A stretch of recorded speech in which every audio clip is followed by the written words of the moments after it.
Why the new Top Gear had trouble during its first season almost 3 years ago, the BBC gave walking papers to former Top Gear host Jeremy Clarkson, and when other presenters Richard Hammond and James May left with him, the network was forced to reboot. The series rebounded, scoring former Friends star Matt LeBlanc.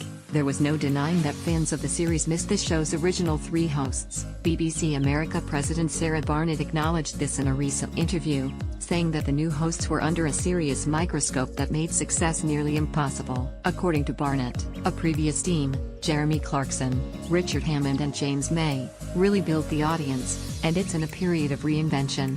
Things don't happen overnight. I think that the new presenters, Matt LeBlanc, Rory Reid, Chris Harris, are really talented in developing their chemistry, but it's tough when you have that level of scrutiny that the show had last season. Nothing can withstand that. It's clear Sarah Barnett and BBC America are not deluded in acknowledging the following seasons of Top Gear will continue to be an uphill battle. Of course, Matt LeBlanc's inaugural season was made that much tougher by the fact that Amazon would snatch up the former hosts and give them the platform to produce their rival series The Grand Tour. It's tough when someone has to fill the shoes of a team that practically built a franchise, and it's even tougher to do that when that team is still working on a similar project elsewhere. That said, Sarah Barnett expressed to THR that Matt LeBlanc, Rory Reid, and Chris Harris are super talented and find their audience eventually. That lineup has changed from the first reboot season as formally signed presenter Chris Evans, the British one, not Captain America, stepped down. Reports surfaced that LeBlanc and Evans were having issues on the set, and while we don't know the truth of the situation,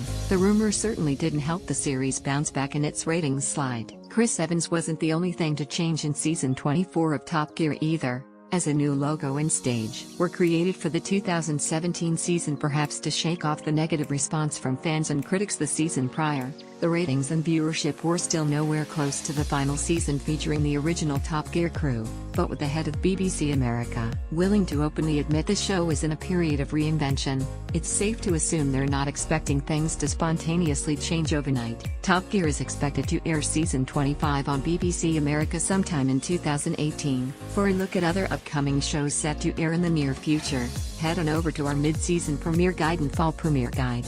For a look at all the shows that were cancelled in the past year, visit our cancellation guide.